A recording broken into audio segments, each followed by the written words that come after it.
Bonjour à toutes et à tous. Merci à l'archipel des Lucioles pour cette invitation et l'organisation de cet événement particulièrement bien organisé et hyper intéressant, en tout cas sur toutes les thématiques. Donc merci à elles et eux. Donc je m'appelle, pardon si ça souffle, je m'appelle Julien Aimé, je suis docteur en sociologie et chargé de projet dans l'association Promotion Santé Grand Est, qui est une structure qui accompagne le développement des politiques publiques, ou en tout cas des politiques de santé publique, accompagne des porteurs de projets, met en place des projets en promotion de la santé sur toute la région. Et pour ceux qui ne seraient pas du Grand Est, on a à peu près des homologues un peu partout sur le territoire français, auxquels vous pouvez faire appel en fait, pour être accompagné, généralement gratuitement d'ailleurs, dans le développement de vos projets, l'évaluation, les réponses à appel à projets, etc. Donc c'est un organisme qui fait aussi, comme vous le voyez, de la formation sur des thématiques de promotion de la santé. Nous organisons le transfert des savoirs, l'application des connaissances scientifiques et académiques dans la pratique de ceux qui interviennent d'une manière ou d'une autre dans la santé publique. En préambule, il me semblait important de dire d'où je parle, c'est-à-dire que je parle du champ de la sociologie, puisque je suis docteur en sociologie, donc le champ de la sociologie, de ses méthodes, de son cheminement de pensée, de ses auteurs et autrices. Mais je parle aussi du monde associatif qui porte des valeurs d'équité et de responsabilité partagée, celle de la promotion de la santé, qui est une approche, pour préciser un petit peu, qui cherche à donner aux individus et aux communautés les moyens d'améliorer leur qualité de vie en développant des politiques publiques, des environnements favorables, des actions communautaires ou éducatives. Voilà, tout un spectre de choses. On n'est pas du tout sur de la santé au sens sanitaire, mais vraiment sur de la santé au sens aussi des politiques publiques, au sens de l'éducation, etc. Si je suis présent ce matin, c'est donc pour proposer un cadre théorique autour de la santé mentale qui servira de socle sur lequel vont pouvoir se poser ou se reposer les échanges de la journée et les savoirs des différents intervenants de la table ronde. Ce cadre théorique s'inscrit donc dans une approche pluridisciplinaire qui se nourrit des sciences humaines et sociales en général, donc dans toute leur diversité, la sociologie, la psychologie, la philosophie, l'épidémiologie et l'histoire. Mon propos, vous le verrez, s'articulera autour de 3 points. Le premier portera sur la santé mentale et ses différentes dimensions. Le deuxième point proposera une très courte histoire de la santé mentale, vraiment très très courte. Et le troisième point s'intéressera aux déterminants de la santé mentale qui sont essentiels à comprendre pour s'inscrire dans une démarche de promotion de la santé. Avant de proposer une définition de la santé mentale, il faut, selon moi, poser que quand on parle de santé, et a fortiori de santé mentale, on doit penser en termes de processus et non d'état. C'est-à-dire que la santé doit être vue comme un équilibre entre un individu et son corps, entre un individu et les groupes auxquels il appartient, et entre cet individu et le contexte général dans lequel il évolue. J'y reviendrai un peu plus tard. Car justement, c'est ce contexte qui contribue à définir ce qui est bon ou mal pour un être vivant, mais aussi ce qui est normal et ce qui est pathologique, ce qui est autorisé, ce qui est interdit, ce qui est conforme à la norme, ce qui en dévie, ce qui est adapté ou inadapté, etc. Ceci étant dit, j'aurais pu vous proposer la définition assez classique de la santé mentale, qu'on lit beaucoup, celle de l'Organisation mondiale de la santé, car c'est une définition que vous voyez affichée derrière, qui a l'intérêt de mettre en avant l'idée selon laquelle la santé mentale ne se limite pas à l'absence de troubles psychiques ou psychiatriques, et qu'elle fait, je cite, « partie intégrante de la santé et du bien-être, sur lesquelles reposent nos capacités individuelles et collectives à prendre des décisions, à nouer des relations et à bâtir le monde dans lequel nous vivons. » Par ailleurs, l'intérêt de cette définition de l'OMS, elle pose la santé mentale comme un droit fondamental de tout être humain. Cependant, c'est une définition qui est un petit peu critiquée aussi dans le champ de la santé mentale parce qu'elle reste très injonctive, en tout cas elle reste marquée, les autres parties de cette définition restent injonctives, et très chargée de présupposés néolibéraux aussi qui la sous-tendent avec une vision assez instrumentale de la santé mentale qui sert surtout à obtenir des individus productifs.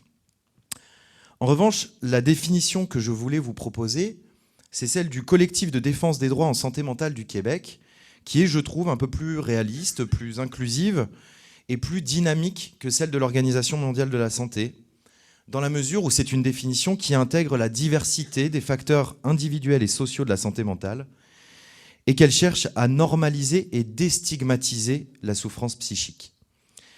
Pour ce collectif de défense des droits, je cite à nouveau, et je m'excuse, la citation est un peu longue, mais elle a l'avantage d'être assez précise, donc c'est pour ça que je l'ai mise ici. Qu'est-ce que j'en ai fait ? C'est ça. La santé mentale est donc un état d'équilibre psychique d'une personne à un moment donné, qui se caractérise par un niveau de bien-être subjectif, l'exercice des capacités mentales et les qualités des relations avec le milieu. La santé mentale est influencée par les conditions économiques, sociales, culturelles, environnementales et politiques, par des facteurs psychologiques liés aux aspects cognitifs, affectifs et relationnels, et des facteurs biologiques relatifs aux caractéristiques génétiques et physiologiques de la personne. Elle, la santé mentale, peut également être considérée comme une ressource collective à laquelle contribuent tout autant les institutions sociales et les communautés entières que les personnes considérées individuellement. Cette vision de la santé mentale est positive et dynamique. Les états de détresse et de déséquilibre sont considérés comme normaux et font partie de l'existence humaine. Les moments de vulnérabilité et de souffrance sont perçus comme des expériences d'enrichissement à travers lesquelles la personne peut se développer et grandir. Donc voici pour cette définition québécoise, là où ils ont des approches qui sont assez intéressantes en termes de promotion de la santé, notamment d'approches communautaires, d'approches politiques en santé, généralement santé publique ou bien santé mentale. Pour aller un peu plus dans le détail, il me semble important de préciser qu'il existe beaucoup de manières de représenter et de penser la santé mentale, schématiquement j'entends. Pour ma part, je vous proposerai, pardon pour ces petits bruits, l'approche mise en avant par la psychiatre et épidémiologiste Viviane Coves-Masfetti, à qui l'on doit, entre autres travaux, un rapport stratégique qui a été publié en 2009 et qui s'intitulait « La santé mentale, l'affaire de tous », dans lequel elle propose de se représenter la santé mentale à partir de 3 dimensions, la santé mentale positive, la souffrance psychique et les troubles mentaux, dont vous voyez ici une représentation schématique. On trouve d'abord un premier pôle, celui des troubles mentaux, qui correspondent à des classifications diagnostiques, renvoyant à des critères et à des actions thérapeutiques ciblées, associées à des troubles de durée variable et plus ou moins sévères, ou plus ou moins handicapants pour la personne qui en fait l'expérience. Parmi ces troubles, on peut penser aux troubles psychotiques, à la schizophrénie, aux troubles bipolaires, au délire chronique, aux troubles dépressifs caractérisés, aux troubles anxieux, etc. Donc toute une diversité. Là, c'est plutôt finalement le champ privilégié au démarrage de la psychiatrie à proprement parler, bien qu'elle ait évolué. On trouve ensuite le pôle santé psychologique, qui est composé du bien-être psychologique et de la détresse psychologique. Le terme de bien-être psychologique, ou santé mentale positive, ça désigne un état de bien-être global, marqué par un sentiment de satisfaction, d'équilibre et d'harmonie entre la personne et son environnement. Elle se manifeste, cette santé mentale positive, à la fois par un bien-être émotionnel, qui inclut le bien-être subjectif, les affects positifs, le sentiment de bonheur, la satisfaction à l'égard de la vie, et par un fonctionnement dit positif, c'est-à-dire la capacité à entretenir des relations satisfaisantes, à s'engager dans des activités porteuses de sens. La santé mentale positive peut donc être mesurée par différents éléments tels que l'estime de soi, le sentiment de contrôle sur sa vie, ou le sentiment de maîtrise sur sa vie, la capacité de résilience, qui est un terme qu'on entend beaucoup aujourd'hui, l'optimisme et la capacité à faire face aux défis et aux enjeux de l'existence. La détresse psychologique ou souffrance psychique est en revanche un état de mal-être, mais qui n'est pas forcément révélateur d'une pathologie ou d'un trouble mental. Elle indique la présence de symptômes anxieux ou dépressifs, parfois peu intenses et passagers, qui ne correspondent pas à des critères diagnostiques ou qui, s'ils étaient moins passagers et plus intenses, pourraient correspondre à des critères diagnostiques, mais dans ce cas-là, non. Donc on est vraiment dans une sorte d'équilibre ou d'intermédiaire entre, d'un côté, le bien-être psychologique et puis les troubles psychiques. Donc, qui ne correspondent pas à des critères diagnostiques et qui peuvent être réactionnels à des situations éprouvantes et à des difficultés existentielles. C'est la mesure du degré d'intensité de la souffrance psychique, sa permanence et sa durée, ainsi que les conséquences qu'elle va avoir sur la vie d'une personne, qui peut conduire à la nécessité d'une prise en soin ou non. Si la souffrance est temporaire et fait suite à un événement stressant, on la considère comme une réaction adaptative normale. En revanche, lorsqu'elle devient intense et perdure, elle peut constituer l'indicateur d'un trouble psychique nécessitant une prise en soin. Donc voici pour ces 3 points, et c'est vrai que généralement quand on pense à la santé mentale ou quand on parle santé mentale, on peut avoir rapidement en tête l'idée des troubles mentaux ou et oublier justement la question du bien-être aussi. Et nous, c'est important en promotion de la santé de faire identifier aussi ou d'identifier quels sont les leviers, les ressources qui permettent le bien-être psychologique. Ceci étant précisé, je souhaiterais maintenant vous proposer une très rapide, ou en tout cas un très rapide détour historique. Alors, il y a beaucoup de points, mais c'est très rapide. Qui permet de comprendre la constitution, après la Seconde Guerre mondiale, du concept de santé mentale. On pourrait évidemment faire remonter cette histoire, comme pour à peu près tous les sujets, à la période antique, lorsque les troubles mentaux étaient associés au sacré ou au diabolique, ou comment, entre le XIIIe siècle et l'époque moderne, sont apparus les lieux d'enfermement dédiés aux fous et aux aliénés. Mais cette période qui m'intéresse, c'est plutôt celle qui va du milieu du XVIIe siècle au XIXe siècle, qui semble plus intéressante et qui marque l'avènement de ce que le philosophe Michel Foucault a appelé la biopolitique. C'est-à-dire le fait que, avec le développement des statistiques, avec le développement de la démographie et des sciences médicales, le pouvoir, et notamment le pouvoir politique, se met à prendre pour objet la vie des populations, c'est-à-dire la santé, la natalité, l'hygiène, l'espérance de vie ou encore les conditions de travail. Le biopouvoir, donc, qui naît de cette biopolitique, agit sur les corps en les disciplinant par l'école, par l'armée ou par l'usine, et agit sur les populations par des stratégies de régulation telles que les politiques de santé, les politiques d'urbanisme ou encore les politiques d'hygiène publique. La psychiatrie naît dans cette période et se veut être une spécialité médicale à partir de laquelle on observe, on classe et on traite, tout en continuant à isoler dans des structures asilaires. Parallèlement, la psychologie s'affirme comme une science à partir ou autour du XIXe siècle et va se diversifier au XXe siècle. Elle se déploie dans le champ clinique, mais aussi dans le champ social, éducatif et organisationnel. Dans les années 50, on assiste ensuite à un tournant avec l'arrivée des premiers psychotropes et notamment les antipsychotiques. C'est une révolution thérapeutique qui va ouvrir la voie à ce qu'on a appelé la désinstitutionnalisation, c'est-à-dire le moment où l'hôpital cesse d'être l'horizon unique pour les personnes considérées comme folles ou aliénées et que des alternatives communautaires se développent donc, dans les années 50 à partir de ce moment-là. Et donc, la figure du fou se transforme progressivement pour devenir une personne qui vit avec un trouble psychique, personne qu'il faut soutenir dans son autonomie et dans son inclusion sociale. C'est-à-dire qu'on a un vrai changement de paradigme à partir des années 50. Dans les années 1990, l'attention se porte sur la souffrance psychologique avec des thématiques qui montent progressivement, telles que le stress, l'anxiété, l'épuisement professionnel, les risques psychosociaux, etc. Le malaise n'est donc plus uniquement médical, il est aussi social, professionnel et existentiel. Comme je l'évoquais précédemment, c'est après la Seconde Guerre mondiale que la notion de santé mentale s'impose progressivement comme un nouveau référentiel théorique et politique qui remplace celui de l'aliénation et de l'hygiène mentale. Entre 1940 et 1960, ce concept de santé mentale devient central à travers la création d'institutions internationales telles que l'Organisation mondiale de la santé, l'UNESCO, la Fédération mondiale pour la santé mentale. C'est de l'ASMR.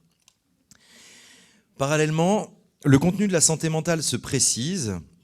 Longtemps centrée sur la maladie, elle va s'élargir progressivement à la promotion du bien-être, à la prévention, aux droits et à la participation sociale. Les approches contemporaines valorisent les ressources positives, comme je le disais tout à l'heure, l'estime de soi, la résilience, l'intelligence émotionnelle, le sentiment de maîtrise, l'accomplissement personnel. Ce que l'on retrouve aujourd'hui, alors pour ceux qui travaillent dans l'éducation nationale, c'est un terme un petit peu à la mode, mais qui arrive assez fortement, ce qu'on appelle les compétences psychosociales, qu'on demande aux différentes personnes d'intégrer dans l'intégralité de leurs enseignements et des temps scolaires.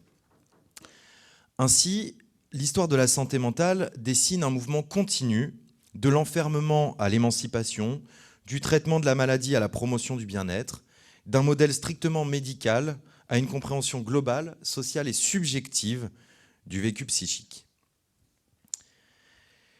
La santé mentale est donc composite et, comme je l'indiquais au démarrage, elle est déterminée par un contexte historique, social, politique, collectif et individuel. Les déterminants de la santé mentale, comme ceux de la santé tout court, sont nombreux et connectés les uns aux autres. C'est-à-dire qu'on les distingue pour bien comprendre, mais en réalité, faire la distinction sur un individu particulier, c'est particulièrement compliqué. Comprendre ces déterminants permet de dépasser une vision qui serait trop individualisante et d'identifier les conditions collectives qui renforcent ou au contraire limitent le bien-être. Le premier niveau est celui de l'individu et il concerne ses ressources internes ainsi que ses pratiques. Les compétences émotionnelles et sociales dont j'ai parlé, les stratégies d'adaptation, ce qu'on appelle aussi en anglais le coping, qui sont en partie façonnées par des trajectoires, l'estime de soi, les habitudes de vie et la consommation ou non de choses, de produits, de substances. Tout ça va jouer finalement sur l'individuel. Ces dimensions jouent un rôle réel, mais elles ne peuvent être comprises qu'en articulation aux autres déterminants sociaux. Ainsi, les capacités individuelles d'adaptation sont en partie façonnées par des trajectoires éducatives, par les expériences relationnelles passées, par les ressources sociales et les trajectoires de vie.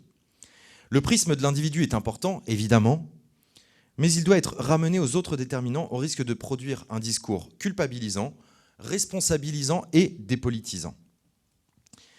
Les facteurs structurels, le deuxième niveau, qui est en fait le niveau le plus général, désignent des mécanismes sociaux, économiques, politiques et culturels qui organisent la vie collective. Ils sont relativement stables dans le temps et créent le cadre dans lequel les individus évoluent.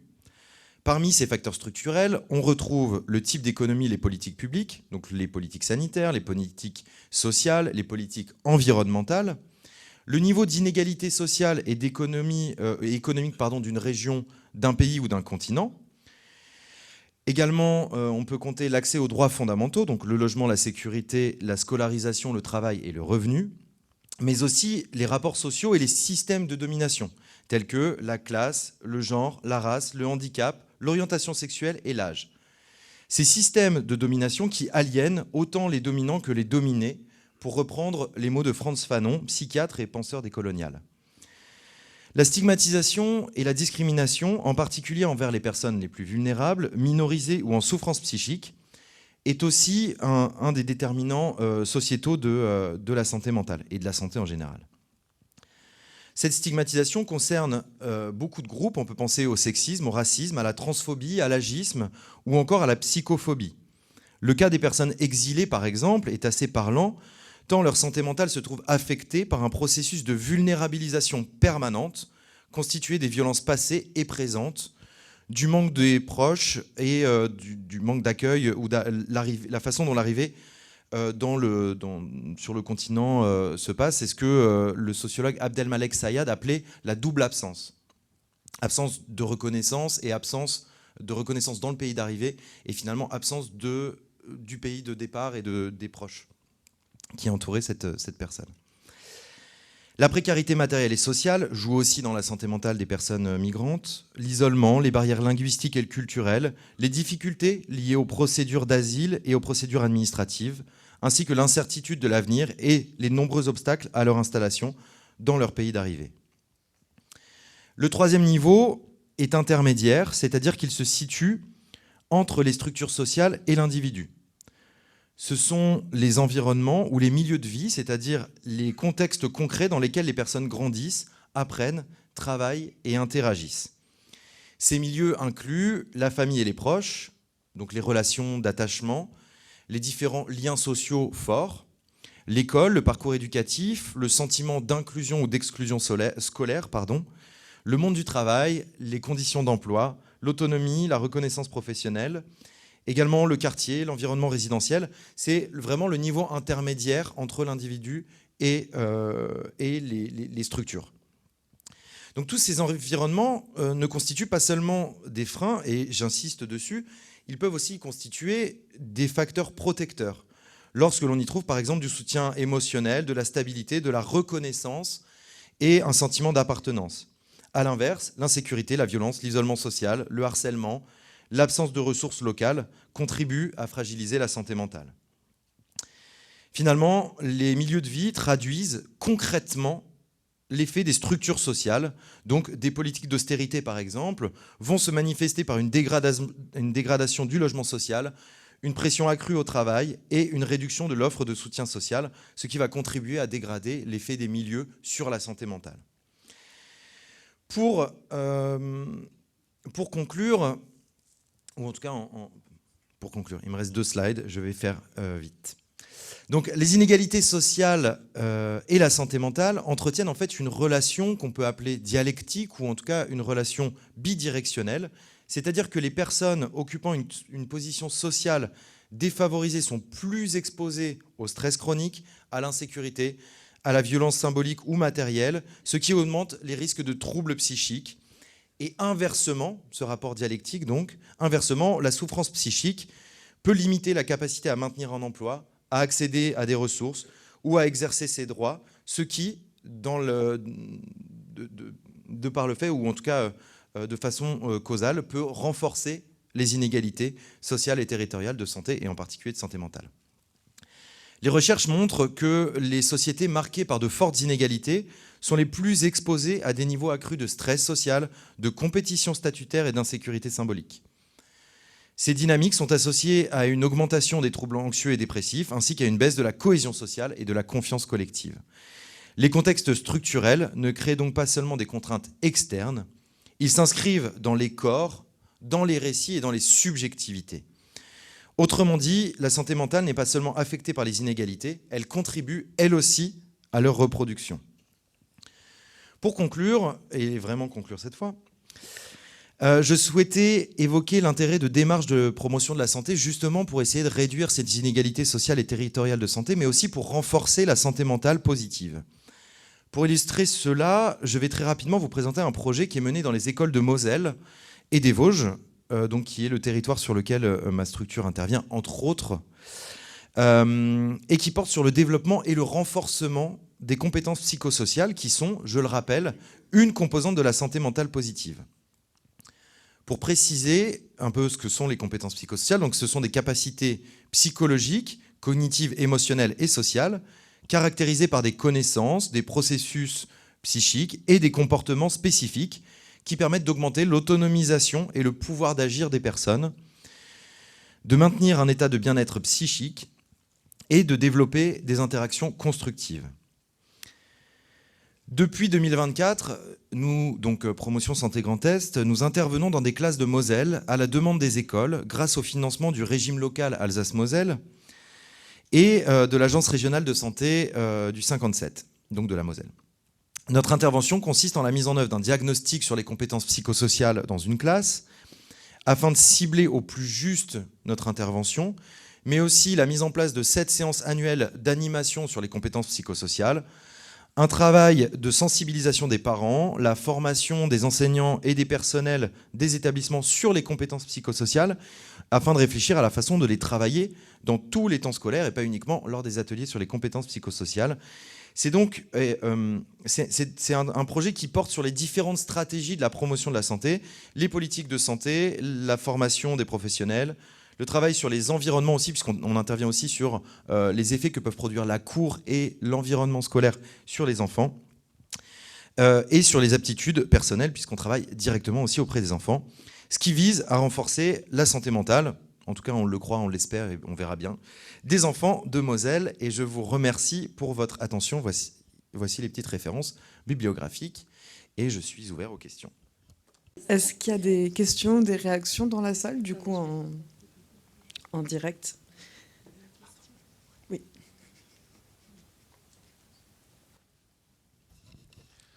Bonjour, je voudrais vous remercier beaucoup pour votre conférence extrêmement éclairante sur un sujet qui est pas simple pour nous autres spécialistes de cinéma, puisqu'on n'est pas forcément formés sur ces questions. Et c'est vraiment une grande vertu de ces rencontres nationales de nous permettre d'avoir accès à ces savoirs de façon à la fois précise et documentée. Un sujet d'actualité pour nous, y compris dans les déclarations qui ont eu lieu hier, c'est le rapport aux écrans et la dépendance aux écrans. Je me demandais justement sur la dépendance en général et évidemment celle aux écrans en particulier, voilà, comment ça s'articule dans le propos que vous avez tenu. Est-ce qu'on est du côté de la souffrance, du trouble, enfin voilà, comment est-ce que aujourd'hui ce sujet que j'imagine traité dans la recherche se raccorde aux enjeux de santé mentale? Merci beaucoup pour cette question à laquelle je vais tenter de répondre avec ce que je peux dire en tout cas sur ce sujet-là des écrans, qui est effectivement un sujet qui vient beaucoup, enfin qui est assez régulier depuis quelques années, notamment depuis une forme d'explosion aussi de la pratique des écrans. D'ailleurs, j'éteins le mien. Alors là où je ne pourrais pas vous répondre sur l'effet de la dépendance. Je sais qu'il y a des vraies questions qui se posent sur la question, par exemple, de la dépendance à d'autres. Il peut exister évidemment une dépendance aux écrans, une dépendance aux jeux vidéo. Ça, il me semble que c'est assez reconnu par la recherche. Par contre, des fois, il y a une surestimation de cette dépendance liée notamment à une sorte de panique morale des adultes et donc une forme d'agisme aussi. C'est les mêmes sujets. Par exemple, il y a une remise en question par une partie notamment du mouvement féministe de la question de l'addiction à la pornographie aussi, qui est vraiment une question qui est posée, qui est assez ouverte et sur les écrans, pareil, autour du jeu vidéo. Donc il faut réussir à faire abstraction, c'est ce qui est compliqué, de la panique morale adulte. Je crois que certains appellent ça l'adultisme aussi, c'est ce regard particulièrement discriminant sur les pratiques jeunes. En revanche, on a, alors je ne sais plus si c'est public, chez Promotion Santé Grand Est, j'ai une collègue qui a travaillé sur la question des écrans, sur une revue de littérature. Et il me semble que l'un des points importants, et qui va rejoindre, c'est un peu obsessionnel, mais qui va rejoindre la question de la pornographie par exemple, c'est que les écrans en soi, alors pendant un certain nombre d'heures, ne vont pas forcément poser de problème. Et puis à partir d'un certain seuil d'heures, là ça peut poser des problèmes de santé finalement, notamment à des plus jeunes. Par contre, ce qui est important, c'est de contrebalancer ça avec du discours, avec de la parole aussi. C'est d'avoir le problème, ce qui fait que par exemple certains enfants vont avoir des capacités qui s'effondrent liées à leur consommation d'écran, c'est plus lié au fait que du coup leurs parents ou leurs proches ne leur parlent plus, ne les stimulent plus, ne les font plus jouer avec d'autres choses. Ce qui peut se comprendre dans des contextes, il y a des contextes, tout type de contextes familiaux, donc mais du coup, il faut avoir un discours qui contrebalance. Et c'est pareil un peu pour la pornographie avec les adolescents, par exemple, où globalement, ils réussiront à trouver du contenu. Par contre, ils ont besoin d'un contre-discours, ou en tout cas, ils ont besoin d'un discours aussi qui permette de prendre de la distance vis-à-vis de ces images, vis-à-vis de ces écrans. Donc voilà. Donc je ne réponds pas directement sur la dépendance ni sur la santé mentale, mais voilà, j'ai essayé de répondre au moins un petit peu sur les écrans. Oui, un grand merci pour votre petit exposé. Il y a une chose dont on parle de santé mentale et il y a une chose dont on ne parle pas et qui est au cœur de tout ça quand même et qui devrait être une politique publique, et il n'y a pas de politique publique. Donc je ne sais pas comment, au niveau de promotion santé Grand Est ou dans les régions, on peut se saisir de ça.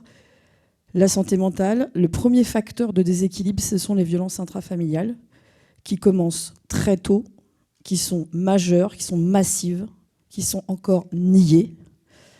Et on peut faire de la... C'est pas du tout par rapport à vous que je dis ça, hein, c'est pas pour vous mettre en cause vous ou ce que vous proposez, mais simplement quand on parle d'ateliers avec des 6-11 ans, souvent il est déjà trop tard, et donc il n'y a aucun dépistage, il n'y a aucune politique publique de dépistage des violences intrafamiliales, qu'elles soient physiques, sexuelles ou même des maltraitances qu'on appelle les violences éducatives ordinaires.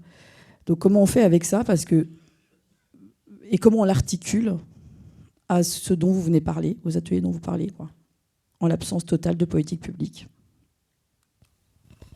Merci beaucoup. C'est un sujet qui est à la fois hyper intéressant, hyper complexe aussi, parce que alors là où il y a un manque, effectivement, je suis d'accord avec vous, hein, sur le manque de politique publique et d'une vraie prise en compte de ces questions-là, au-delà de quelques associations qui bataillent pour à la fois qu'il y ait une reconnaissance, qu'il puisse y avoir une réflexion sur comment on accompagne aussi. Je crois les chiffres de tête, il me semble qu'il y a 5 millions de personnes en France qui ont subi des violences dans leur enfance, et je crois que c'est quelque chose comme au moins 200 000 par an, je crois, enfants qui sont agressés. Et là, je crois que c'est simplement, c'est les agressions sexistes, sexuelles subies par les enfants. Et l'une des difficultés que nous, on peut avoir pour, alors pas intervenir, mais accompagner le déploiement des politiques publiques, c'est que c'est vraiment des trous dans la raquette, en fait, ces populations-là. Ce qui est horrible, la formulation n'est pas forcément la bonne, mais en tout cas, vous allez avoir une partie, c'est la préfecture qui gère ça, une autre partie, ça va être l'agence régionale de santé qui va gérer ça. Et en fait, les deux entre eux, alors ils commencent à se développer suite un peu à un certain nombre d'éléments, que ce soit MeToo ou d'autres mouvements après, qui ont quand même contraint un petit peu les politiques publiques. Alors, ce n'est pas des grandes avancées, mais il y a eu les lois de 2019 et 2021 qui ont été assez critiquées aussi par différentes associations, des associations de victimes. Et donc, il y a des commissions qui doivent se mettre en place, par exemple en Moselle. Il y a une commission qui... avec la DDFE, donc la déléguée aux droits des femmes et à l'enfance, et à l'égalité, pardon, et puis les ARS. Donc, il y a ces moments-là qui existent, mais derrière, je suis d'accord avec vous qu'il y a très peu de politiques, si ce n'est des politiques à l'échelle d'un établissement pour apprendre à détecter, ou alors d'une cité éducative. C'est-à-dire qu'on commence à avoir ça aussi un petit peu plus dans les Vosges, par exemple, parce qu'il y a eu beaucoup de suicides.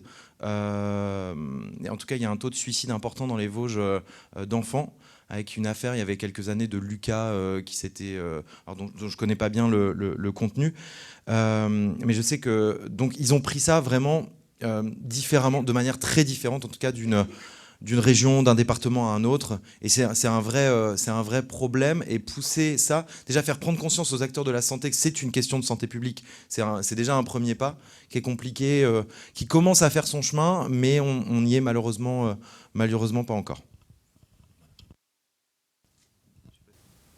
Merci pour ces questions et ces éclairages. On va du coup passer à la suite et on reprendra des questions en fin de matinée après la table ronde. Et là, on voulait vous proposer, pour rentrer plus dans le lien entre santé mentale, éducation aux images, un film d'atelier que Julien va introduire.